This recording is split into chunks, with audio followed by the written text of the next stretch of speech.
Everyone, जनाब, welcome welcome welcome, सलामुल मसीह, दोस्तों, बहनों और भाइयों। उम्मीद है आप सब लोग खैरियत से होंगे।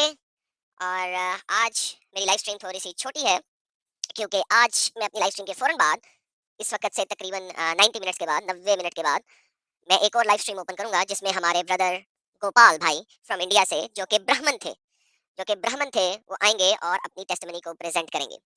तो ब्राह्मण थे, उन्होंने ब्राह्मणिज्म, हिंदुइज्म, जो भी आप कहना पसंद करें, उसको छोड़ा। उनको नज़र आया कि इसके अंदर मसले मसाइल हैं। वो खुद आके अपनी टेस्टमनी बताएँगे, ज़्यादा बेहतर है।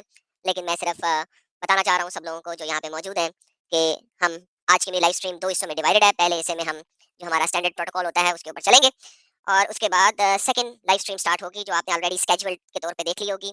ब्रदर गोपाल भाई वो आएँगे और वो अपनी लाइफ स्टोरी एंड टेस्टिमनी हम सबको सुनाएँगे। तो मसीह में सलाम, रऊफ भाई, सिटी भाई, एके स्नाइपर भाई, रॉक भाई, सब लोगों को बहुत-बहुत मसीह में सलाम, सलामुल मसीह। तो पिछली दफ़ा आप लोगों ने सुना था कि मैंने बात की थी, कुरान के मुताबिक अल्लाह शैतान है। उसमें 10 पॉइंट्स का मैंने आप लोगों से वादा किया था, लेकिन लाइव स्ट्रीम के खत्म होते-होते तक तकरीबन हमने 12 पॉइंट्स डिस्कस कर लिए थे। तो 12 पॉइंट्स हमने डिस्कस किए थे, आप लोगों ने सब देखा होगा कि कुरान के मुताबिक अल्लाह वही कर रहा है जो शैतान कर रहा है, और हम कुरान से बिल्कुल नहीं हटे थे। क्यों नहीं हटे थे? क्योंकि पाकिस्तान में बहुत सारे लोग हैं जो कभी दिल करता है एक तफसीर को कुएँ में डाल देते हैं, जब दिल करता है दूसरी तफसीर को कुएँ में डाल देते हैं। तफसीर उनके लिए जो है वो हुज्जत नहीं है, कुरान उनके लिए हुज्जत है। तो चूँकि कुरान उनके लिए हुज्जत है, तफसीर उनके लिए हुज्जत नहीं है, सुन्ना उनके लिए हुज्जत नहीं है, तो हम कुरान से हटे ही नहीं थे।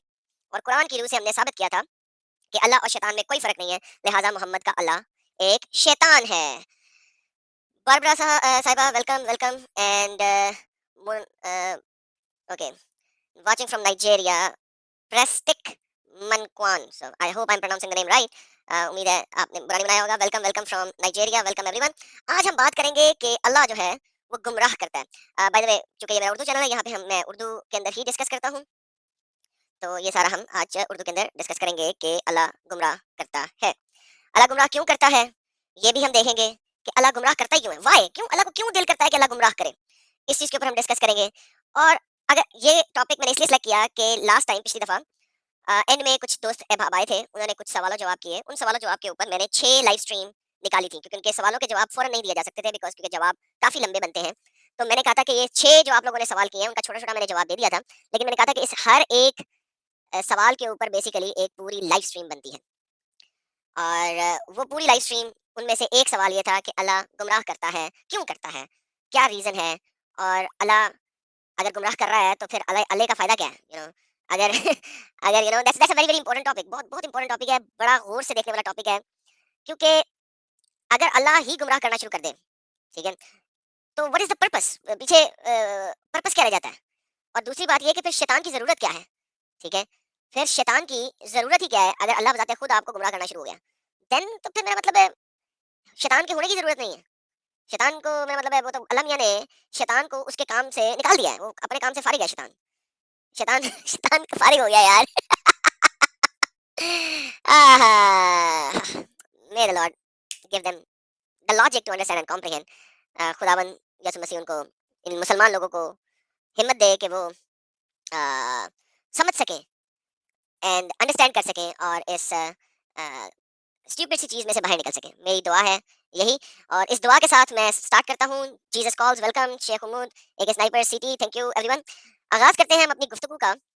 और मैं कोशिश करूँगा बहुत ही छोटे तरीके से, बहुत ही तेज़ी से मैं इस टॉपिक को आज में ख़त्म कर सकूँ। ऑलराइट, सो सबसे पहले हम चलते हैं कुरान की सूरह नंबर 7 की आयत नंबर 178, ठीक है? ये बहुत ही इंपॉर्टेंट आयत है। मेरा ख़्याल है अगर मैं ट्रांसलेशंस कम कर दूँ, तो ज़्यादा आसानी होगी कि हम थोड़ा-सा ज़ूम कर सकेंगे इस पे। लें जी, ये थोड़ा-सा ज़ूम भी हो गया, लेकिन ज़ूम करने से गेम ख़राब हो गई है। चलिए ठीक है, डज़ नॉट मैटर। ओके जी, ये कुरान की सूरह नंबर 7 की आयत नंबर 178 है। अगर कोई मुसलमान भाई चैट में आए, तो उसको मेरा लाइव स्ट्रीम का लिंक दे दें। मैं ये कॉपी कर रहा हूँ, पेस्ट कर रहा हूँ। इस वक़्त जो लाइव स्ट्रीम का मैंने लिंक दिया है, कोई मुसलमान के अलावा मत आए, ठीक है जी? ये लाइव स्ट्रीम का लिंक सिर्फ़ और सिर्फ़ मुसलमानों के लिए है इस वक़्त, क्योंकि टॉपिक जो है मैंने स्टार्ट कर दिया। और अगर कोई मुसलमान आता है और उसको एतराज़ है जो मैं बता रहा हूँ, उसके पास खुली छुट्टी है, खुली छूट है कि वो आए और अपना एतराज़ प्रॉपर्ली रजिस्टर करवाएँ। ठीक हो गया जी? तो वन्स अगेन दोबारा वापस चलते हैं। कुरान की आयत, सूरह अहराफ की आयत नंबर 178, ये कहती है कि जिसे अल्लाह हिदायत देता है, वही हिदायत याफ़्ता होता है, और जिन्हें वो गुमराह कर देता है। कौन गुमराह कर रहा है? अल्लाह गुमराह कर रहा है, ठीक है ना? अल्लाह से मन यहदी अल्लाह, जिन्हें अल्लाह हिदायत दे रहा है वो हिदायत याफ्ता है, और जिन्हें वो यानी कि अल्लाह गुमराह कर दे तो वही लोग तबाह होने वाले हैं, खसारे में हैं। हम हुमुल खासिरून, वो खसारे में हैं, वो तबाह होने वाले हैं। नाउ अगर अल्लाह गुमराह कर रहा है तो वो खसारे में कैसे चलेंगे? क्योंकि अल्लाह को गुमराह करना चाहिए या अल्लाह को हिदायत देनी चाहिए? देखिए यहाँ पे दो प्रॉब्लम आ जाते हैं। प्रॉब्लम नंबर एक ये आता है कि अगर अल्लाह गुमराह कर रहा है तो गुमराह करना तो शैतान का काम है, अल्लाह का काम नहीं है। अल्लाह का काम हिदायत देना है। लेकिन अगर अल्लाह ही गुमराह करने में लग जाएगा तो फिर शैतान तो जॉबलेस हो गया ना। शैतान की जॉब तो चली गई, ठीक हो गया ना? शैतान जॉबलेस हो गया इस वक्त, क्योंकि अल्लाह ने ही गुमराह करना शुरू कर दिया है। Why would Allah send stray? अल्लाह क्यों गुमराह करेगा? मगर अल्लाह गुमराह करता है, ठीक है जी। अब अल्लाह गुमराह कर रहा है और शैतान भी अगर गुमराह कर रहा है तो पीछे क्या बच गया लोगों के पास? ठीक है ना? उम्मीद है थोड़ी सी बात समझ आ गई होगी आप सब भाई लोगों को। मैं एक और आयत प्रेजेंट करना चाहता हूँ इसी सिलसिले में, कुरान की सूरह नंबर 39 की आयत नंबर 36। अगर इस आयत को अगर हम पढ़ें, ये और भी प्रॉब्लमेटिक हो जाती है। ये क्यों और भी प्रॉब्लमेटिक हो जाती है? क्योंकि यहाँ पे कहा जाता है कि ये बात नबी को खुद कही गई है। ये वाली बात नबी को कही गई है। जो नबी कौन है? नबी मोहम्मद है यहाँ पे, ठीक है ना? तमाम लोग इसे कहते हैं कि ये नबी मोहम्मद के बारे में बात हो रही है। नबी मोहम्मद को क्या कहा जा रहा है, जरा सुनिएगा। क्या अल्लाह काफी नहीं अपने बंदों के लिए? क्या अल्लाह काफी नहीं अपने बंदों के लिए? और ए नबी, ये लोग आपको डराते हैं इनमें से जो इसके अलावा हैं, और जिसको अल्लाह गुमराह कर दे इसके लिए कोई हिदायत देने वाला नहीं है। वमिन युद्लिल्लाह फमा लहू मिन हाद। सो अल्लाह ने इवन मोहम्मद को कह दिया है, इवन मोहम्मद को कह दिया है कि मोमो, तुम लोगों को सीधे रास्ते पे नहीं ला सकते, तुम लोगों को गाइड नहीं कर सकते, क्योंकि जिसको अल्लाह ने गुमराह कर दिया है उसको कोई भी हिदायत नहीं दे सकता। जिसको अल्लाह ने गुमराह कर दिया है उसको कोई भी हिदायत नहीं दे सकता। नाउ यहाँ पे सबसे बड़ा प्रॉब्लम ये आ जाता है कि अगर अल्लाह गुमराह कर रहा है, सॉरी, अगर शैतान गुमराह कर रहा है तो अल्लाह हिदायत दे सकता है। अगर शैतान गुमराह कर रहा है तो अल्लाह हिदायत दे सकता है। लेकिन अगर अल्लाह ही गुमराह कर रहा है तो फिर हिदायत कौन देगा? शैतान। समझ, लेकिन अगर अल्लाह ही गुमराह कर रहा है तो फिर पीछे हिदायत कौन देगा? शैतान हिदायत देगा क्या? शैतान तो हिदायत दे नहीं रहा। ओके, नबी हिदायत देगा क्या? नबी को कह दिया है कि नबी तू कुछ नहीं कर सकता इन लोगों के लिए, you can not do anything, तू कुछ नहीं कर सकता। नबी भी कुछ नहीं कर सकता, शैतान तो वैसे ही गुमराह करता है, और फिर अल्लाह गुमराह कर रहा है। तो अल्लाह कह रहा है जिसको मैंने गुमराह कर दिया है उसको कोई मजीद हदायत नहीं दे सकता, उसको मजीद कोई हदायत नहीं दे सकता। अगर हम इस चीज को देखें, अगर हम इस चीज को देखें तो इन्हीं दो आयतों में गेम खत्म हो जाती है। इन्हीं दो आयतों में, कुरान की आयत नंबर 7 की वर्स नंबर 178, 7 की 178 और 39 की 36, इन दोनों वर्सेस में हर किस्म की गेम खत्म हो जाती है अल्लाह मियां के लिए। क्योंकि अल्लाह युदिल, और मैंने आप लोगों को पहले भी बताया था कि शैतान युदिल एज वेल, बट फॉरगेट शैतान right now. The question is कि अल्लाह युदिल। अच्छा, अब अगर हम देखें, अल्लाह एक और बात कर रहा है। अल्लाह एक और बात ये करता है कि इवन दो कि अल्लाह गुमराह कर रहा है, फिर भी लोग जो है ना वो बोलते हैं कि गुमराही जो है वो अल्लाह की नहीं है, अल्लाह गुमराह नहीं करता। भाई अल्लाह खुद कह रहा है मैं गुमराह करता हूँ, ठीक है? ये देखिए 7:178 में भी अल्लाह ये कह रहा है कि वो गुमराह करता है, वो गुमराह करता है, और जब वो गुमराह करते हैं तो लोग तबाह हो जाते हैं। लेकिन अगर हम कुरान की आयत नंबर 6 की वर्स नंबर 125 को देखें तो ये और भी प्रॉब्लमेटिक है। ये और भी प्रॉब्लमेटिक है। ये कैसे और भी प्रॉब्लमेटिक है? क्योंकि अगर आप इसमें देखें, अल्लाह कह रहा है कि इस्लाम वो ही एक्सेप्ट करता है जिसको अल्लाह हिदायत देता है, और जिसको वो गुमराह करता है इसके सीने को तंग कर देता है। सो बेसिकली अगर कोई शख्स दुनिया में इस्लाम को कबूल नहीं कर रहा, कुरान के मुताबिक अगर कोई शख्स इस दुनिया में इस्लाम को कबूल नहीं कर रहा तो ये अल्लाह की कारस्तानी है, अल्लाह ने उसको इस्लाम कबूल नहीं करने दिया है। इस चीज को समझने की बहुत जरूरत है मेरे नेक्स्ट पॉइंट के लिए। कुरान की चैप्टर नंबर 6 की आयत नंबर 125 है, वो कहती है कि अल्लाह जिसको हदायत से नवाजता है, whoever अल्लाह गाइड्स, वो इसको इस्लाम में दाखिल कर देता है, इसके सीने को इस्लाम के लिए खोल देता है। लेकिन जिसको गुमराह करना चाहता है तो वो इसके सीने को तंग कर देता है, इसी तरह के अल्लाह इस पे नापाकी मुसल्लत कर देता है ना। अल्लाह गुमराह कर रहा है, और अगर कोई शख्स इस्लाम कबूल नहीं करता तो वो अल्लाह की ही वजह से है, किसी और की वजह से नहीं है। क्योंकि अल्लाह ने गुमराह किया उसको कि वो इस्लाम कबूल ना करे। ठीक है? यार ये जो अजीब से फ़ॉन्ट में एक भाई बात कर रहा ना, ये मुझे पढ़ा भी नहीं जा रहा। Allah the man behind all, Allah plans and then blames and wants all in hell. Absolutely okay, this is बड़ा अच्छा कमेंट किया, लेकिन यार जरा इटैलिक्स को कम करो ताकि जरा पढ़ा अच्छी तरीके से जाए मेरे भाई। अच्छा, ये एक और मैंने कहा जिब्राइल हिदायत दे देगा। तो प्रॉब्लम ये है कि अजय, जिब्राइल तो नबियों के अलावा किसी के पास आता नहीं है। ठीक है? तो अजय साहब चूंकि जिब्राइल नबियों के अलावा किसी के पास आ नहीं सकता, तो लिहाजा वो नबियों के अलावा किसी को हिदायत नहीं दे सकता। यहाँ पे हम आम इंसानों की बात कर रहे हैं जिनके पास जिब्राइल नहीं आ सकता। ठीक हो गया ना? Welcome Ibn Maryam and everyone. Okay, तो this is what it is now. अब ये जो अमीलिब इमल बी, जो भी इनका नाम है, उन्होंने बड़ी अच्छी बात की। अब अगर अल्लाह ने मुझे गुमराह किया और मैंने इस्लाम को कबूल नहीं किया या मैंने इस्लाम को छोड़ दिया, तो अल्लाह मियाँ आखिरत में अगर मुझे जहन्नम में डालेगा और कहेगा जहन्नम में चले जाओ तुम, तो बेसिकली मुझे उस वक्त कहना चाहिए, ओ अल्लाह तू पागल हो गया, तेरा दिमाग खराब है, जहन्नम में पहले तू जा। क्यों? क्योंकि तूने ही मुझे हदायत से निकाला, तूने मुझे गुमराही में डाला। जब तूने ही मुझे गुमराही में डाला, तो तू मुझे सजा किस बात की दे सकता है? क्योंकि मेरा तो कोई कसूर ही नहीं है, कसूर तो सारा तेरा है। गेम तो तूने की, पहले मुझे गुमराही में डाला, उसके बाद अब तू कह रहा है जहन्नम में जा। तो अल्लाह तेरा दिमाग खराब है, पागल कुत्ते ने तुझे काट लिया कि तू मुझे जहन्नम में डाल रहा है। तो क्योंकि भाई देखो, अगर आप किसी और मज़ाहिब को देखो, असल मैंने तो बहुत ढेर सारे मज़ाहिब नहीं देखे, लेकिन अगर थोड़ा बहुत भी सरसरी से तौर पे देखो, तो चलो यार छोड़ो, बाकी मज़ाहिब को ना देखो, ऐसे मैं हर मज़हब की बात नहीं कर सकता। क्रिश्चियनिटी को अगर देख लो, ठीक है? तो वहाँ पे आपका फ्री विल है, आप अपनी आज़ादी में चूज़ करते हो अपना रास्ता। अब चूँकि आपने अपनी आज़ादी में और फ्री विल में एक रास्ता पिक किया है, एक रास्ता सेलेक्ट किया है, लिहाज़ा अगर आपकी थियोलॉजी के मुताबिक उसको सज़ा भी मिलनी है, ठीक है? तो उसको जो सज़ा मिलेगी, वो उसके अपने कर्मों की मिलेगी, अपने काम की मिलेगी, अपने नाम-ए-अमाल से मिलेगी, ठीक है? लेकिन यहाँ पे अल्लाह मियाँ जो है, जो खुदा है इनका, मोहम्मद का, वो खुद कह रहा है कि भाई मैं हूँ जो कि लोगों को रास्ते से भटकाता हूँ, ठीक है? एक और आयत देखते हैं, ये थोड़ा-सा इसको एक्सपैंड करेगी, ये इसको थोड़ा-सा एक्सपैंड करेगी। 16 की आयत नंबर 16 की आयत सॉरी एक्सक्यूज़ मी, आयत नंबर 16 की 93 पे जाते हैं, ठीक है? अल-नहल की। ये कहती है, अगर अल्लाह चाहता तो तुम्हें एक उम्मत बना देता। ये पिछली वर्ष की एक्सपेंशन हो रही है, 6:125 की एक्सपेंशन हो रही है। अगर अल्लाह चाहता तो तुम्हें एक ही उम्मत बना देता। लेकिन वो गुमराह करता है, लेकिन वो गुमराह करता है जिसे चाहता है। वाओ! वलकिन युदिल वलकिन युदिल्लु मन यशा। वो गुमराह करता है जिसे चाहता है। प्रॉब्लम यहाँ पे ये आ गई कि वो जिसे चाहता है उसे गुमराह कर देता है। भाई इसके अंदर फिर उस शख्स का क्या कसूर है कि तू बाद में उसको जहन्नम में फेंकेगा? उस शख्स का क्या कसूर है कि तू बाद में उसको जहन्नम में फेंकेगा, जिस शख्स को तूने खुद गुमराह किया क्योंकि तू चाहता था कि ये शख्स गुमराह हो जाए। अब यहाँ पे सिटी भाई बैठे हुए हैं, ठीक है जी?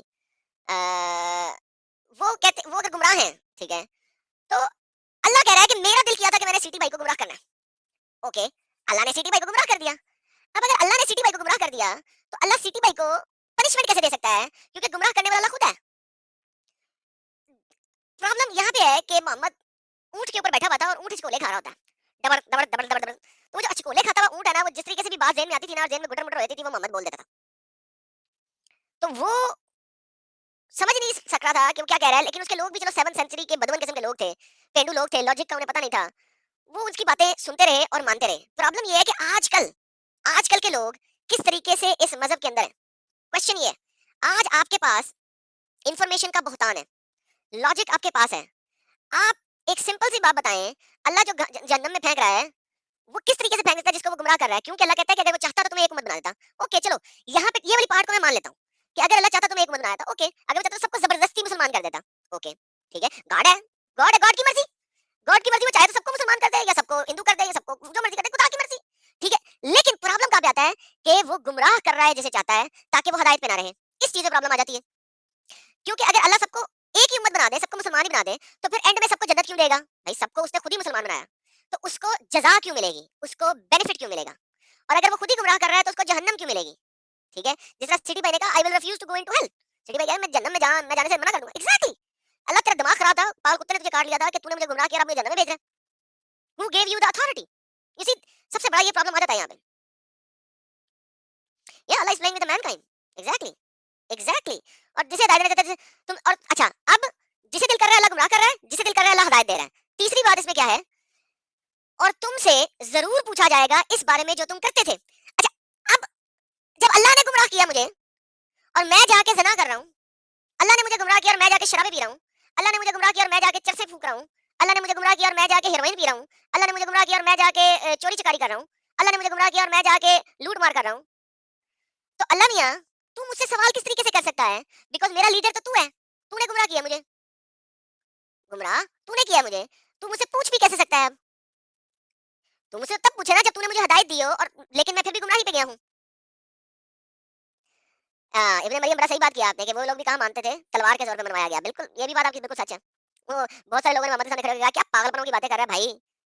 इंसान हो, मैं नहीं मानता।" जो जिसने कहा मैं नहीं मानता उसको कटवा दिया उसने। तो बिल्कुल दुरुस्त बोला। लेकिन वन्स अगेन इसी एक ही वर्स के अंदर, इस एक सिंपल वर्स के अंदर, कुरान की चैप्टर नंबर 16 की आयत नंबर 93 के अंदर, सिर्फ एक ही वर्स के अंदर आप देखो 3 मेजर प्रॉब्लम्स छुपे हुए हैं। 3 मेजर प्रॉब्लम छुपे हुए हैं। किसी भी मुसलमान को बुलाओ, वो रोना शुरू कर देगा, जवाब नहीं देगा। रोना शुरू कर देगा और जवाब नहीं देगा। ठीक है ना? अच्छा, अब अल्लाह गुमराह क्यों कर रहा है? जैसा कि मैंने कहा था मेरे लाइव स्ट्रीम का आज दूसरा पार्ट ये होगा कि अल्लाह गुमराह क्यों कर रहा है? और ये आपको मिलेगा चैप्टर नंबर 32 की आयत नंबर 13 के अंदर। अल्लाह कहता है, और अगर हम चाहते तो हर जान को इसकी हिदायत दे देते। अगर हम चाहते तो हर जान को इसकी हिदायत दे देते। लेकिन मेरी तरफ से एक फैसला सादर हो चुका है। हक्कल कौल, हक्कल कौल, एक सच फैसला सादर हो चुका है। अल्लाह ने सच फैसला क्या किया है? मैं जहन्नम को जिनों और आदमियों सबसे भरकर रहूंगा। Wow, wow. सो अल्लाह में प्यार नाम की चीज कोई नहीं, अल्लाह में मोहब्बत नाम की चीज कोई नहीं। अल्लाह का जो सच्चा वादा है, हक्कल कौल, हक्कल कौल, हक कहते हैं सच को, सच्चा वादा। ठीक है, तो इन्होंने सच यहाँ पे नहीं लिखा, लेकिन कौलल हक, राइट, कौलल हक कहते हैं सच्चा वादा, हक पे वादा। ठीक है, अल्लाह का सच्चा वादा ये है कि मैं जहन्नम को जिनों और आदमियों सब से भर कर रहूंगा। लाइक ये वादा शैतान का होना चाहिए। शैतान का काम है कि वो जहन्नम में लोगों को लेके जाए, लेकिन यहाँ पे अल्लाह वादा कर रहा है कि मैं जहन्नम को जिनों और आदमियों से भर कर रहूंगा। क्या कहीं से ये सूरत आपको नजर आ रही है, ये आयत नजर आ रही है कि खुदा ने कही होगी? किसी भी एंगल से अगर आप इस आयत को देखें, तो क्या ये आयत किसी भी एंगल से किसी खुदा की कलाम लगती है या किसी शैतान की कलाम लगती है? क्योंकि शैतान का काम है जहन्नम में लोगों को लेके जाना, जहां पे वो सड़ रहा है उसका काम है मैं सबको वहां पे ले जाऊं।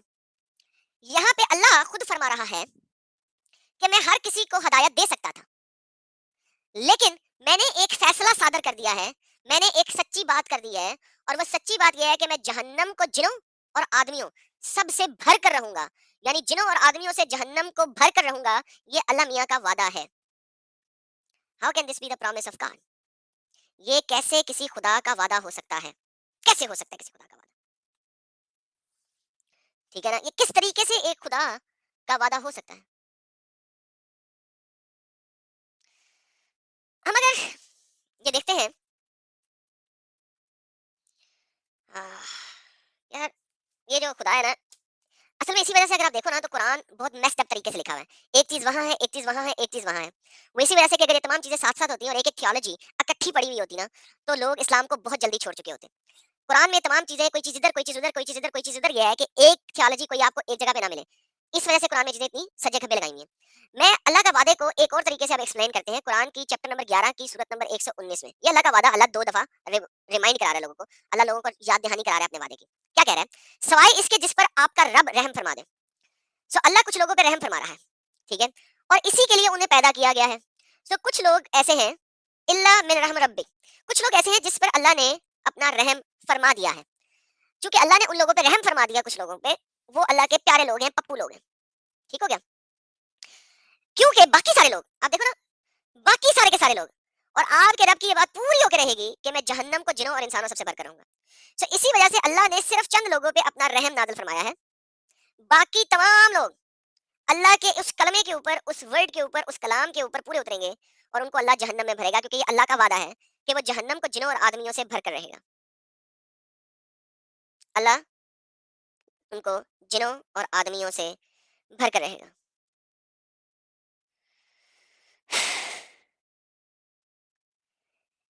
जब आप ये सब चीजें देखते हैं, उसके बाद कैसे आप लोगों को यकीन रह सकता है कि अल्लाह किसी भी किस्म का खुदा हो सकता है? यू you नो know, मैं हैरान होता हूँ उन लोगों के ऊपर जो अल्लाह को अभी भी खुदा मानने को तैयार हैं। क्योंकि जो बातें लिखी हुई हैं, उसके बाद अल्लाह खुदा कैसे हो सकता है? लेकिन वंस अगेन इन तमाम बातों की तस्दीक, क्योंकि अल्लाह ने ये देखे ना, ये अल्लाह कह रहा है अगर हम चाहते तो हर एक उसके दायरे तक लेकिन से सिलसिला सादर हो चुका है कि मैं जन्नत को जनरल आदमियों से भरूंगा। फिर अल्लाह कह रहा है कि सिवाय इसके जिस पर आपका रब रहम फरमा दे, इसीलिए उन्हें पैदा किया गया, इसीलिए इन्हें पैदा किया गया, इसीलिए इन्हें पैदा किया गया, इसीलिए इन्हें पैदा किया गया है। इसकी हम तशरीह देखते हैं मोहम्मद ने किस तरीके से एक्सप्लेन किया। मोहम्मद ने एक्सप्लेन किया इसको सही बुखारी के अंदर 6595 6595 के अंदर मोहम्मद ने इसको एक्सप्लेन किया है। मोहम्मद ने कैसे एक्सप्लेन किया? मोहम्मद कहता है कि अल्लाह ताला ने रहम मादर पर एक फरिश्ता मुकर्रर कर दिया है। अल्लाह ने रहम मादर पर एक फरिश्ता मुकर्रर कर दिया है। सो हर औरत के अंदर, उसके यूट्रस के अंदर एक फरिश्ता बैठा हुआ है। ठीक है ना? हर औरत के यूट्रस के अंदर एक फरिश्ता बैठा हुआ है और वो कहता रहता है, ए रब, ये नुत्फा करार पाया। यार ये इन्होंने इसकी ट्रांसलेशन पूरी नहीं की। नुत्फा, हाँ, सीमन आ गया ना।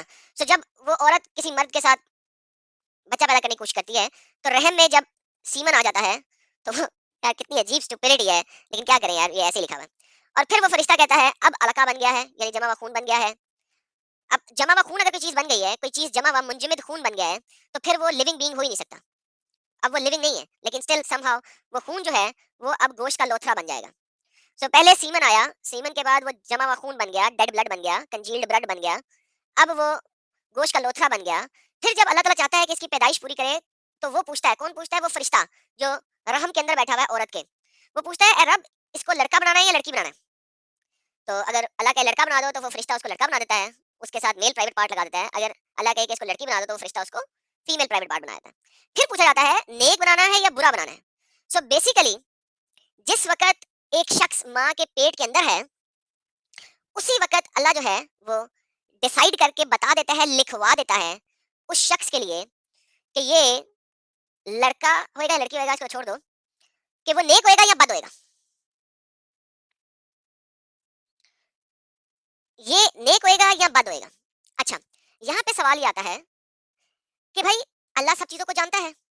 अगर अल्लाह सब चीज़ों को जानता है, तो लिख देना उसके बारे में कि ये नेक होगा या बद होगा, उससे कोई फ़र्क नहीं पड़ता। ये पहला आर्गुमेंट आपको मिलेगा इस बारे में। और वो आर्गुमेंट ये है कि अल्लाह सब चीज़ों को जानता है। चूँकि वो सब चीज़ों को जानता है, लिहाज़ा वो लड़का मेल हो या फीमेल हो या बद हो या अच्छा हो, उससे कोई फ़र्क नहीं पड़ता। लेकिन इसकी प्रॉब्लम दूसरी जगह पे आ जाती है। इसकी प्रॉब्लम आ जाती है सही मुस्लिम की 2662 सी के अंदर। अब ये 2662 सी में मुझे उर्दू नहीं मिल रहा है यहाँ पे, तो मैं इसको इंग्लिश में पढ़ने लगा हूँ। सही मुस्लिम 2662 कहती है कि अगर कोई बंदा बच्चा मर जाए, बच्चा मर जाए। मैं इसकी पहले ट्रांसलेशन कर दूँ आप लोगों को। आयशा उम्मुल मोमिनीन ने फरमाया मैसेंजर ऑफ अल्लाह से, जब मैसेंजर ऑफ अल्लाह को एक छोटे बच्चे की जनाजा पढ़ने के लिए बुलाया गया। जब अल्लाह के पैगंबर को एक छोटे बच्चे का जनाजा पढ़ने के लिए बुलाया गया, तो आयशा मदर ऑफ बिलीवर्स ने कहा कि ओ प्रॉफिट, ओ पैगंबर, ये बच्चे के मरने के ऊपर तो हैप्पीनेस है, क्योंकि ये परिंदों की तरह था, जैसे कि जन्नत के परिंदे होते हैं। क्योंकि इसने तो कोई गुनाह नहीं किया, इसने कोई गुनाह नहीं किया, क्योंकि अभी तक ये उस उम्र को ही नहीं पहुंचा था कि ये कोई गुनाह कर सकता। तो लिहाजा मोहम्मद तुम इसकी फ्यूनरल प्रेयर क्यों पढ़ रहे हो? तो he said, Ayesha, it may be otherwise, लेकिन आयशा ये कुछ उल्टा भी हो सकता है, क्योंकि अल्लाह ने जन्नत के लिए जिन लोगों को बनाया है, वही लोग जन्नत जाएंगे, और जिन लोगों को अल्लाह ने जहन्नम के लिए बनाया है, वो लोग जन्नत जहन्नम में जाएंगे। और ये बात उस वक्त कह दी गई थी जब वो अपने बापों के लाइंस के अंदर थे, यानी कि अपने बाप के अंदर थे अभी। इमेजिन करें, ये सही मुस्लिम की हदीस है, तो ऑलरेडी सही है। सो बेसिकली मैसेंजर ऑफ अल्लाह ने एक छोटे बच्चे का जनाजा पढ़ाया और उसके लिए मगफरत मांगी, क्योंकि अल्लाह बच्चे के बारे में उस वक़्त ही लिख देता है, जिस वक़्त वो बच्चा अभी अपने बाप के अंदर होता है। इसीलिए कुरान बता रहा है, इसीलिए आप देखें मैंने हदीसों से शुरू नहीं किया। मैंने कुरान के रेफरेंसेस पहले दिए हैं आपने, कि अल्लाह पैदा करता है कुछ लोगों को हदायत के लिए और उनको हदायत देता है, और अल्लाह पैदा करता है कुछ लोगों को जहन्नम के लिए। क्योंकि अल्लाह का कलाम ये है कि मैंने जहन्नम को भरना है जिनों और इंसानों से। वो कैसे भरेगा? वो इस तरह ही भरेगा, क्योंकि उसने ये बात खुद कह दी है।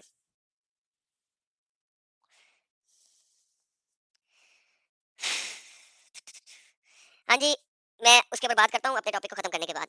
मैं बिल्कुल उस चीज़ पे बात करता हूँ। तो ये जनाब अल्लाह मियाँ का काम है। लेकिन यहाँ पे बात खत्म नहीं होती। एक आखिरी हदीस बताऊँगा और फिर मैं लाइव स्ट्रीम को ओपन कर दूँगा सब लोगों के लिए जो आना चाहें और विद इन दिस टॉपिक के अंदर रहते हुए जो मर्ज़ी बात करना चाहें वो कर सकते हैं। ये मैं आखिरी हदीस भेज रहा हूँ, आप देखिएगा कि इसके अंदर क्या होता है। ये फिर हम सही मुस्लिम से दोबारा सही बुखारी पे चले गए। सही बुखारी की हदीस है 6594। 6594 इस हदीस को देखिएगा और समझिएगा और आपको तमाम जो मैंने कुरानी आयतें दी थी वो इसके ऊपर और तमाम हदीसें दी थी वो इस पे पूरी होती हैं। हमको रसूल अल्लाह ने बयान सुनाया और आप सच्चों के सच्चे थे। सो मोहम्मद जो है वो सच्चों का सच्चा था और आपकी सच्चाई की जबरदस्त गवाही दी गई है। सो यानी ये हदीस जो है ना कंप्लीटली सच है। ये हदीस कंप्लीटली सच है, 100% सच है। फरमाया कि तुम में से हर शख्स पहले अपनी माँ के पेट में 40 दिन तक नुतफे में ही रखा जाता है। सो 40 दिन तक एक शख्स अपनी माँ के पेट के अंदर एज ए सीमन स्पर्म मौजूद होता है। फिर 40 दिनों तक यानी इतनी ही मुद्दत तक अलका यानी खून की फटकी बना रहता है। Imagine this goes against science. ये साइंस और बायोलॉजी के 100% मुनाफी है। 40 दिन तक कभी नुतफा नहीं होता, 40 दिन तक कभी सीमन नहीं होता, 40 दिन for the love of God मेरा पता नहीं किस चीज के अंदर थैली पड़ी है जिसमें सीमन चला गया और बैठा रहा वहां पे 40 दिन तक। एनी हाउ फिर इतने ही अरसे में गोश्त का लोथरा होता है। फिर 4 माह के बाद अल्लाह ताला एक फरिश्ता भेजता है और इसके बारे में 4 बातों के लिखने का हुक्म जारी करता है। इसकी रोजी, इसकी मौत और इसका कि वो बदबख्त है या नेक बख्त है, कि वो बदबख्त है या नेक बख्त है। बस वल्लाह तुम में से एक शख्स दोजख वालों के से काम करता रहता है और जब दोजख और उसके दरमियान सिर्फ एक बालिश का फासला या एक हाथ का फासला रह जाता है तो इसकी तकदीर इस पे गालिब आती है और वह जन्नत वाले लोगों के काम करने लगता है और जन्नत में चला जाता है। इमेजिन एक शख्स सारी जिंदगी लूट मार कर रहा है, कत्लो गारत कर रहा है, जिना कर रहा है, शराबे पी रहा है, चरसे पी रहा है, हेरोइने पी रहा है और सब जहन्नमियों वाले काम कर रहा है। लेकिन जिस वक्त अब वो मरने के करीब आ चुका है, एक बालिश का मतलब होता है एक हाथ और एक हाथ का फासला यानी बालिश और हाथ व्हाटएवर यू लाइक टू से मींस वो मरगल मौत के ऊपर है। एक दिन के अंदर या आधे दिन के अंदर या 2 दिन के अंदर मरने वाला है, खत्म होने वाला है। आपका हाथ अपने बॉडी के ऊपर से परसेंटेज आप निकाले ना तो क्या परसेंट बनती है आपके हाथ की। तो आप समझ लें कि आपने अपनी लाइफ का 99% जो है या 98% या 97% व्हाटएवर टाइम आपने अपनी जिंदगी का गुजार दिया है। अब आप मरने के करीब हैं, आपको पता लग गया है, डॉक्टर ने बता दिया है तू मरने वाला है या व्हाटएवर। यहाँ पे आकर उस शख्स ने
guys can you hear me now? अब आवाज आ रही है भाई लोगों? सॉरी मुझे नहीं पता किस वक्त आवाज ब्रेक हुई थी। My bad. थैंक यू आप लोगों ने मुझे बताया कि आवाज चली गई है। अब मेरे ख्याल में आवाज आ रही होगी आप सब लोगों को, करेक्ट? Yes, perfect. तो मैं थोड़ा सा रिवाइंड कर देता हूँ इसी टॉपिक पे कि इसी तरह एक शख्स, सॉरी यार आई डोंट नो क्या हुआ था, मैंने जरा दोबारा माइक को चेक किया। इसी तरह एक शख्स जन्नत वाले लोगों के काम करता रहता है और जब इसके और जन्नत के दरमियान एक हाथ का फासला रह जाता है तो इसकी तकदीर इस पे गालिब आ जाती है और वो दो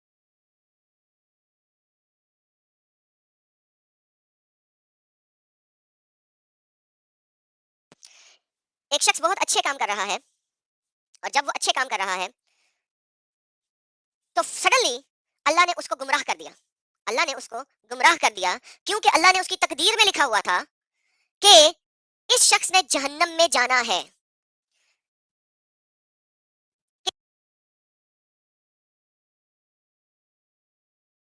there is some problem. Okay yes, एक प्रॉब्लम चल रही है, मुझे लग रहा है, मुझे पता लग गया है कि प्रॉब्लम चल रही है। ओके मेरे ख्याल में अब दोबारा आवाज आना शुरू हो चुकी है। Okay yes, let me try that one more time. इसी तरह एक शख्स जो है वो जन्नत वाले लोगों के काम कर रहा है यानी कि बहुत अच्छे अच्छे काम कर रहा है। लेकिन जब वो जन्नत वाले लोगों के काम कर रहा है तो अल्लाह मियाँ ने जो उसके बारे में लिख दिया हुआ है वो गालिब आ जाता है और जैसे ही वो गालिब आता है अल्लाह उसको गुमराह कर देता है और अल्लाह अब उसको हिदायत नहीं दे रहा बल्कि उसको गुमराह कर देता है। और जैसे ही अल्लाह उसको गुमराह करता है, वो गंदे काम करता है और अल्लाह उनको दोज़ख में फेंक देता है, और अल्लाह उसको दोज़ख में फेंक देता है। यहाँ पे अल्लाह ने एक दफ़ा फिर अपने लोगों को गुमराह कर दिया, क्योंकि अल्लाह ने औरत के पेट में लिख दिया है कि ये बच्चा अच्छे काम करेगा या गंदे काम करेगा, और ये बच्चा जहन्नम में जाएगा या जन्नत में जाएगा। Now the question here is कि मोहम्मद को ये ज़रूर पता था कि मेरा मज़हब ज़्यादा देर तक नहीं चलेगा। मोहम्मद को ये ज़रूर पता था कि मेरे मज़हब में इतनी बुंगियाँ हैं कि मैं कभी भी पूरा नहीं कर सकूँगा लोगों को और इनको बता समझा नहीं सकूँगा। लिहाज़ा अगर आप देखो कि अल्लाह मियाँ 90% लोगों को गुमराह करता है, क्योंकि 90% लोग मुसलमान नहीं हैं। ओके व्हाटएवर 80% लोग मुसलमान नहीं हैं। इसीलिए अल्लाह ने कुरान में पहले से कह दिया है, ये फैसला सादर कर दिया है कि मैं जहन्नम को जिन्नों और आदमियों सबसे भरूँगा। अब तो नहीं ना हो रहा Jesus calls yes I know अब नहीं हो रहा। अब मैं मॉनिटर कर रहा था। सॉरी वो बीच में 2 दफ़ा आवाज़ का मसला हुआ है। तो अल्लाह ने ये फैसला सादर कर दिया है कि वो जहन्नम में इंसानों और जिन्नों सबको भरेगा। और ये फैसला उसी ने इसीलिए सादर किया है क्योंकि मोहम्मद को बेसिकली थोड़ी बहुत लॉजिक पता थी कि यार मुसलमान तो 2 टके के मुसलमान हैं, 20-22% मुसलमान नहीं है बमुश्किल, और उस वक़्त तो वैसे ही बहुत कम थे। तो यार ये तो गेम खराब हो जाएगी अगर मैंने कहा कि अल्लाह ज़्यादा लोगों को जन्नत में डाल देगा। तो उसने अल्लाह को शैतान बना दिया पूरा-पूरा, कि अल्लाह ने वादा कर दिया है कि वो जहन्नम को भरेगा इंसानों और जिन्नों से। आप इमेजिन करो आप इमेजिन करो कि अगर अल्लाह का प्रॉमिस ये है कि उसने जहन्नम को भरना है इंसानों और जिन्नों से, तो पीछे क्या रह जाता है? पीछे आपके पास रह क्या गया है शैतानी अमाल में, अगर अल्लाह मियाँ इस तरीके से जहन्नम को भरेंगे, by giving them misguidance, by giving sending them astray, by telling them he do the bad things. किस तरीके से अल्लाह ये कर सकता है? आखिरी बात, अगर हम इस सारे मसले की आखिरी बात देखें, तो अल्लाह आदिल है, ठीक है? तमाम जिस भी मुसलमान से आप बात करोगे, वो आपको यही कहेगा कि अल्लाह आदिल है, ठीक है? अल्लाह रहमान है, रहम करने वाला है, ठीक है? अब अगर अल्लाह आदिल है और अल्लाह रहमान है, प्रॉब्लम ये है कि ये दोनों चीज़ें एक दूसरे की ऑपोज़िट हैं। Guys understand that. अल्लाह आदिल आदिल होने के लिए आप पे लाज़िम है कि आप रहमान नहीं हो सकते, मर्सीफुल नहीं हो सकते। अगर आप आदिल हैं तो आप मर्सीफुल नहीं हो सकते। इस चीज़ को अंडरस्टैंड करें, ये सिंपल लॉजिक है। अगर आप आदिल हैं तो आप मर्सीफुल नहीं हो सकते, क्योंकि मर्सी जैसे ही आएगी वो अदल के ऊपर, उसको अदल के ऊपर होना पड़ेगा, ठीक है? उसको अदल के ऊपर जाना पड़ेगा, वरना अब अगर आप अदल कर रहे हो तो आप मर्सी नहीं दे सकते। ठीक हो गया? आप रहमान नहीं हो सकते, आप रहीम नहीं हो सकते अगर आप आदिल हो तो, ठीक है? सो अल्लाह के जो 99 नाम है ये एक दूसरे को कंट्राडिक्ट करना शुरू कर देते हैं। नंबर 1 बात। नंबर दूसरी बात, इस चीज़ को समझना बहुत ज़रूरी है, क्योंकि ये वाले पॉइंट्स आपसे मुसलमान लोग पूछते हैं। मेरे चैनल में सब मुसलमान बैठे हुए हैं, मुझे पता लग गया है, लेकिन क्रिश्चियन ज़्यादा हैं। तो क्रिश्चियंस ये आप लोगों के लिए सबसे इंपॉर्टेंट पॉइंट है, क्योंकि आप लोगों से ये वाली बातें मुसलमान पूछते हैं। तो समझें इस बात को। अब अगर हम क्रिश्चियनिटी को देखें, मैं आपसे क्रिश्चियनिटी को देखने से पहले एक और बात करना चाहता हूँ। एक शख्स है, उसने 40 बंदों को की लूटा, का माल लूटा, ठीक है? उसने 40 बंदों से चोरी-चकारी की और 40 बंदों से माल लूटा। ठीक हो गया? अब ये वाला जो शख्स है, ये अब खुदा के सामने, मैं एक जेनेरिक बात करने लगा, खुदा को लेके आ रहा हूँ मैं। खुदा के सामने माफ़ी माँगता है, ठीक है? अब खुदा इसको माफ़ कर देता है और ये जन्नत में चला जाता है। लेकिन जिन 40 लोगों को इसने लूटा है, वो अदल कहाँ गया? वो अदल भाड़ में चला गया, मर्सी आ गई। अब अल्लाह इसका मतलब है आदिल नहीं है, खुदा इसका मतलब है आदिल नहीं है। अच्छा, इसको हम दूसरी तरफ ले जाते हैं कि मुसलमान कहते हैं कि हमारे गुनाह अगर हमारे नेक अमाल से कम है, सो उस चीज़ को देख लेते हैं। आपने 20 लोगों को लूटा, लेकिन आपने 22 लोगों को खाना खिलाया। आपने 20 लोगों को लूटा और 22 लोगों को खाना खिलाया। सो बेसिकली अब आप दोबारा, आपका राइट साइड का पलड़ा भारी हो गया है, दाएं हाथ का पलड़ा आपका भारी हो चुका है। लिहाजा आप जन्नत में जाएंगे, क्योंकि आपका दाएं हाथ का पलड़ा भारी है, नेकी वाला पलड़ा भारी है, गुनाह वाला पलड़ा ढीला है। ठीक है? नाउ जो वो 20 लोगों को आपने लूटा है, उसकी पनिशमेंट कहाँ है? अगर उसकी पनिशमेंट नहीं है, अगर उसकी पनिशमेंट नहीं है, तो इसका मतलब है अदल नहीं हुआ है। लिहाजा इस वजह से यीशु मसीह आए। यीशु मसीह आए ताकि खुदा का अदल कायम रह सके। खुदा का अदल कायम रखने के लिए यीशु मसीह आए। एक शख्स जिसने जितने भी गुनाह किए हैं, अगर वो रिपेंटेंस मांगता है, तौबा करता है और वादा करता है कि वो दोबारा इस किस्म की गलत हरकत नहीं करेगा, तो उसके गंदे अमाल को किसी जगह पे सजा अगर नहीं मिली, तो खुदा आदिल नहीं है। वो शख्स जिसने गलत अमाल किए, अब उसने रिपेंटेंस मांगी और उसने कहा अब मैं सही अमाल करूंगा, अब मैं नेक बन के रहूंगा, अगर खाली इतने पे बात खत्म हो जाए, तो अल्लाह या खुदा आदिल नहीं है। But God of Christianity is Adil. उसने अपने पुत्र को भेजा जो आया इस दुनिया में, और उसने हमारे गुनाह अपने ऊपर लिए और सलीब पे चढ़ा हमारे लिए, हमारे लिए। कोई एक शख्स, एक आम शख्स, एक इंसान कोई दूसरे इंसान के गुनाह अपने सर पर नहीं ले सकता, क्योंकि हर इंसान बराबर। कोई फरिश्ता तमाम दुनिया के गुनाह अपने सर पे नहीं ले सकता, क्योंकि वो फरिश्ता है, लिमिटेड है। लिहाजा खुदा ने अपना कलाम एक शख्स की सूरत में, क्योंकि उसको एक आदमी होना जरूरी था, वरना सिन ऑफ आदम किस तरह अपने ऊपर ले सकता था। सिन ऑफ आदम, आदम का गुनाह, पहला गुनाह, वो सारा आदम का गुनाह और आदम के तमाम लोगों का गुनाह और आपका गुनाह और मेरा गुनाह, जिससे मैंने माफी मांगी, जिसकी आपने माफी मांगी, उस गुनाह को उसने अपने ऊपर लिया, ताकि खुदावन ताला का अदल बरकरार रह सके, उसका अदल बरकरार रह सके। लिहाजा अब जो मैंने गुनाह किए हैं, ना चाहते हुए अनजाने में, अब जो मैंने गुनाह किए हैं इवन जानते बूझते हुए, लेकिन मैंने उसके बाद उसकी रिपेंटेंस मांगी कि मैं दोबारा नहीं करूंगा, क्योंकि रोमियो का चैप्टर नंबर 6 पूरा इस चीज को बयान करता है कि अगर तूने मसीह को मान लिया है, जान लिया है, एक्सेप्ट कर लिया है, लेकिन तू फिर भी गुनाह पे गुनाह, वही गुनाह पे गुनाह करता जाए, तूने मसीह को एक्सेप्ट नहीं किया, तूने मसीह को एक्सेप्ट किया ही नहीं। It is as if you have never been baptized in Christ. बिल्कुल ऐसे ही है कि जैसे तूने क्राइस्ट के अंदर, मसीह के अंदर बपतिस्मा लिया ही नहीं, अगर तू उस गुनाह पे बरकरार रहे और करता जाए। लिहाजा अब जो मेरे गुनाह, जो अनजाने में, गलती में या किसी भी और तरीके से मैंने किए और जिसकी मैं रिपेंटेंस मांग रहा हूँ, जिसकी मैं माफी मांग रहा हूँ, वो यीशु मसीह ने अपने ऊपर लिए, उसने वो अपने ऊपर लिए और मुझे उस गुनाहों की सजा से बचा लिया और खुदा का अदल बरकरार रखा। लिहाजा कोई शख्स मुझे अब ये नहीं कह सकता कि तेरा खुदा आदल नहीं है, क्योंकि मेरे गुनाहों की सजा उसने अपने ऊपर ले ली और उसको हंटर मारे गए, उसकी बॉडी को तबाह किया गया, खून खून किया गया, उसकी हड्डियां तोड़ी गईं और फिर उन टूटे हुए बदन और हड्डियों के साथ वो अपने सलूब क्रूस को उठाता हुआ पहाड़ की चोटी तक पहुंचा। वहां पे उसको सलीब के साथ लटका दिया गया, उसके बाजुओं में मीखें ठोकी गईं और वहां पे सलीब पे जब उसकी बदन पूरे तरीके से तोड़ चुके हुए हैं वो, उसने किसी को कर्स नहीं किया, लानत नहीं भेजी किसी पे, बल्कि कहा मेरे बाप, मेरे आसमानी बाप, इनको माफ कर दे, क्योंकि ये नहीं जानते कि मैं कौन हूँ। Hallelujah, hallelujah, hallelujah. ना सिर्फ ये कि उसने अपने बाप के अदल को बरकरार रखा, ना सिर्फ ये कि उसने आदिल रखा, इसीलिए खुदावंद बाप ने कहा तमाम दुनिया की जजमेंट मैंने तेरे हाथ में दे दी, जा, तमाम दुनिया की जजमेंट मैंने तेरे हाथ में दे दी।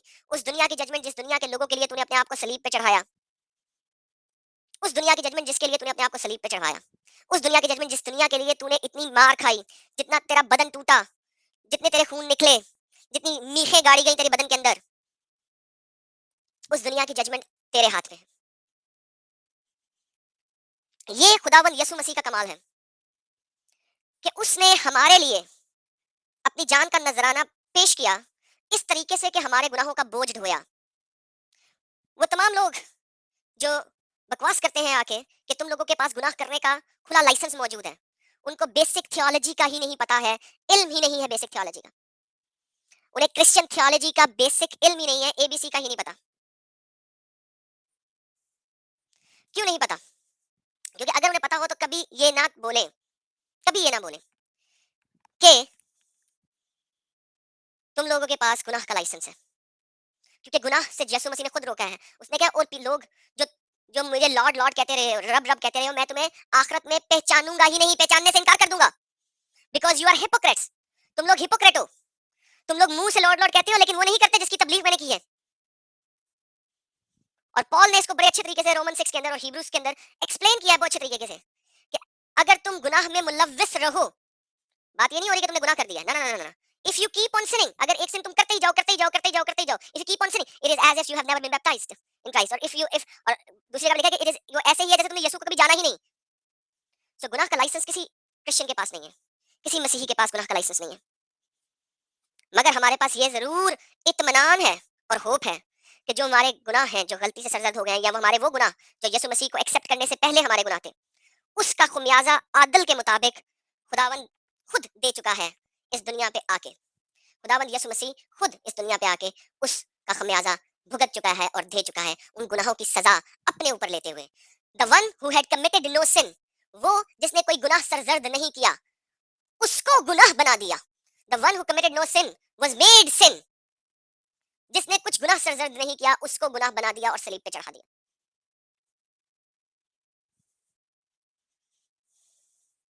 ये अदल को पूरा किया, और ये मोहब्बत को पूरा किया, और ये आया और इसने मर्सी को पूरा किया, रहम और रहमत को पूरा किया। अल्लाह मर्सी भी नहीं दे सका और अदल भी नहीं कर सका, क्योंकि अगर मर्सी देता तो हर शख्स को हदायत कर देता, लेकिन उसने लोगों को गुमराह किया। क्योंकि वो खुद कह रहा है, अगर वो अदल पूरा करे तो जिसको उसने हदायत भी दी है उसके हर एक एक गुनाह की उसको सजा मिलनी चाहिए, माफी नहीं मिल सकती, क्योंकि उसे आदिल होना है। लिहाजा अल्लाह आदिल भी नहीं हुआ, अल्लाह रहमान भी नहीं हुआ, अल्लाह रहीम भी नहीं हुआ, और मोहब्बत करने वाला तो नाम ही नहीं है अल्लाह के 99 नामों में। अल्लाह के 99 नामों में नाम ही नहीं है मोहब्बत करना वाला, क्योंकि कुरान में 36,000 जगह पे आता है, ये आर्बिट्ररी नंबर दे रहा हूँ, ला युहिब्बु ला युहिब्बु ला युहिब्बु ला युहिब्बु। अल्लाह मोहब्बत नहीं करता फलाने से, अल्लाह मोहब्बत नहीं करता टमकाने से, अल्लाह मोहब्बत नहीं करता इससे, अल्लाह मोहब्बत नहीं करता उससे। मेरा ख्याल है, अगर मैं गलत नहीं बोल रहा, तो सिर्फ 4 जगहों पे आया कि अल्लाह मोहब्बत करता है। किससे? मैं इसके ऊपर एक पूरी लाइव स्ट्रीम करूंगा कि अल्लाह किससे मोहब्बत करता है और किससे नहीं करता। मगर ये आज का टॉपिक था, उम्मीद है आप लोगों को पसंद आया होगा। लाइव स्ट्रीम में लिंक मौजूद है, 15 मिनट और हैं। कोई मुसलमान तो आया नहीं, लेकिन अगर कोई आना चाहे तो इस वक्त आ सकता है, और फिर मैं इस लाइव स्ट्रीम का इख्तिताम करूंगा, क्योंकि उसके बाद मैं भाई गोपाल के साथ लाइव जा रहा हूँ इसी चैनल के ऊपर। इसी चैनल पे आपको मिलेगा। भाई गोपाल पहले एक ब्राह्मण हिंदू थे, हिंदू ब्राह्मण थे, और उन्होंने यीशु मसीह को एक्सेप्ट किया। यीशु मसीह को किस तरीके से एक्सेप्ट किया, उनकी जो गवाही है, जो उनकी टेस्टमनी है, वो इसी चैनल के ऊपर आपको अगले 20 मिनट में नजर आएगी। और भाई गोपाल जो है अपनी टेस्टमनी देंगे और हमें बताएंगे कि उन्हें हिंदू मजहब में क्या मसाइल नजर आए, किस तरीके से उन्होंने हिंदू मजहब में देखा और फिर उसको छोड़ा और फिर यीशु मसीह को एक्सेप्ट किया। तो ये ब्रदर गोपाल भाई की टेस्टमनी है with in 20 minutes right after this live. अभी हाँ, 8 साल का बच्चा ब्लास्फेमी इन पाकिस्तान, इसके ऊपर मैं ऑलरेडी अपने मेन चैनल के ऊपर कुछ बोल चुका हूँ। उसके अलावा मैंने स्टीव हुसैन के चैनल के ऊपर भी इसके ऊपर बात की। मैंने जब पहली दफा ये न्यूज आई, मैंने बोला था कि वो बच्चा खुद अंदर जाके पेशाब नहीं करके आया, उसको अंदर लेके गया है, क्योंकि पाकिस्तान में एक मुस्लिम मदरसे के अंदर एक हिंदू और क्रिश्चियन तो वैसे ही बच्चा दाखिल ही नहीं होता। उसके माँ बाप ने बचपन से बताया होता है, भाई जब इसके अंदर ना जाना, मर जाओगे, मार देंगे तुम्हें। बचपन से समझाया होता है बच्चों को। उसके बाद एक और बात में लेटेस्ट न्यूज आई है, अभी परसों न्यूज आई है, जो कि स्टीव मार्शनी ने अपने चैनल पे चलाई थी, और वो मैंने न्यूज देखी। इमेजिन करो, उस न्यूज में बताया गया है कि उस बच्चे को जबरदस्ती अंदर लेके गया गया है, वहां पे उसके साथ जदोकोप हो रहा था। मैं अब जदोकोप को आप किस तरह ट्रांसलेट करते हैं मुझे नहीं पता, मार रहे थे, फिजिकली पिटाई कर रहे थे, या क्या कर रहे थे, मैं नहीं बोलना चाहता, क्योंकि इससे ज्यादा इल्म नहीं है, लिहाजा जितना लिखा हुआ मैं वही बता रहा हूँ आपको। वहां पे वो बच्चा इतना डर गया, 8 साल का बच्चा, अगर 4-5 बच्चे भी उसकी उम्र के 5-6 बच्चे भी उसके साथ इस तरह कर रहे हो, चाहे पिटाई कर रहे हो या जो भी कर रहे हो, तो भी काफी है। लेट अलोन के वहां पे बड़े लोग हों, मुझे नहीं पता बड़े हैं कि नहीं है, उसका उस डर से पेशाब निकल गया, उस डर से उसका पेशाब निकल गया, जिसकी वजह से लोगों की गिरफ्त उससे हटी है, क्योंकि पेशाब निकल गया और ये तो पलीद होता है, तो उनकी गिरफ्त उससे हटी है और बच्चा भागा। अगर उसका पेशाब ना निकलता तो शायद आप लोगों को बच्चे की डेड बॉडी ही मिलती। ठीक है, वो पेशाब ने बच्चे को भगा दिया वहां से। अब वो जो लोग जो उसके साथ जदोकोप कर रहे थे, उनको ये तकलीफ है कि तो भाग गया, और दूसरी तकलीफ ये है कि मस्जिद के कारपेट पे पेशाब कर दिया, हमें तो कारपेट बदलना पड़ेगा, क्योंकि पेशाब भी मुसलमान बच्चे का नहीं, हिंदू बच्चे का है, तो उनके तो पैसे भी जाया हो गए। वो क्यों फितना क्रिएट नहीं करेंगे? तो ये ब्लास्फेमी का केस ऑलरेडी ओपन हो चुका है कि वो बेचारा हिंदू बच्चा, उसके माँ बाप, उसकी फैमिली मेंबर इस वक्त उस इलाके से भागे हुए हैं, क्योंकि मुसलमान जो कि बहुत अमन का दीन है, उसने उस इलाके में इतनी तोड़फोड़ की है और उनका मंदिर भी तोड़ दिया है, ईंटें और पत्थर मार मार के, कि पाकिस्तान को रेंजर्स वहां पे भेजने पड़े हैं। सो पुलिस की बजाय रेंजर्स ने वहां पे जाके इस मसले मसाइल को खत्म करवाया है, क्योंकि मुसलमान जो अमन का दीन है, वो दीन, उस अमन के दीन को मानने वाले संभाले नहीं जा रहे थे, तो आर्मी रेंजर्स ने वहां पे आके उस मसले मसाइल को खत्म करवाया है, और ये सारा हरकत हुई है। अब यहाँ पे चूंकि ज्यादातर लोग मेरे पास पाकिस्तानी और इंडियन ही है, तो उनको इस न्यूज के बारे में कंप्लीट डिटेल्स पता है, इसलिए मैंने अपने पाकिस्तानी चैनल पे इसके ऊपर इतनी बात नहीं की थी। और अपने इंग्लिश चैनल के ऊपर की है, क्योंकि वहाँ पे इंटरनेशनल लोग ज़्यादा देखते हैं, तो उनको पता होना ज़रूरी है कि पाकिस्तान में हो क्या रहा है माइनॉरिटीज़ के साथ। लेकिन यहाँ पे चूँकि आपने बात की और मैं इस चीज़ को हर जगह पे रिप्रेजेंट करना चाहता हूँ कि यार इमेजिन करो यार, एक 8 साल का बच्चा है, तुम उसके ऊपर ब्लास्फेमी का केस लगा रहे हो। 7 दिनों के लिए वो बच्चा जेल के अंदर रहा है, 7वें दिन उसकी बेल हुई है। इमेजिन करो 8 साल का बच्चा 1 हफ्ते के लिए जेल गया। किस बात पे? कि उसने यूरिनेट कर दिया। दुनिया की किसी कंट्री के अंदर ऐसी हरकत नहीं होती कि कोई बच्चे को आप पेशाब के जुर्म में किसी भी घर में, मस्जिद में, चर्च में, मंदिर में, किसी भी जगह पे पेशाब के जुर्म में 1 हफ्ते के लिए अंदर कर दो, जेल में कर दो। सेकेंडली, उसके ऊपर केस चल रहा है ब्लास्फेमी का, अभी वो बेल पे रहा हुआ है। इमेजिन करो एक बच्चे को बेल पर रहा किया गया है और बस 1 हफ्ता जेल में रहा है। ये हकीकत है इस पीसफुल रिलीजन की। Okay, that would be all for today. उम्मीद है जो टॉपिक है आप लोगों को पसंद आया होगा। ये टॉपिक बहुत ज़रूरी है तमाम क्रिश्चियंस के लिए अंडरस्टैंड करना मुसलमानों की किताबों से। क्यों? क्योंकि जब ये मुसलमान लोग आपको आकर कहते हैं कि आप लोगों के पास गुनाह करने का लाइसेंस है, या ये लोग आके कहते हैं कि खुदा यीशु को भेजे बगैर भी तो माफ़ कर सकता था ना। खुदा बाप ने यीशु को क्यों भेजा इस दुनिया पे, या यीशु इस दुनिया पे क्यों आया? ये जवाब है कंप्लीट उस चीज़ का कि वो इस दुनिया पे क्यों आया? उसने सलीब पे अपने आप को क्यों चढ़ाया? उसने ये सारा कुछ हमारे लिए क्यों किया? क्योंकि अगर आप इस थियोलॉजी के बगैर जाते हो तो आपके पास मसला है अदल, खुदा आदिल नहीं है।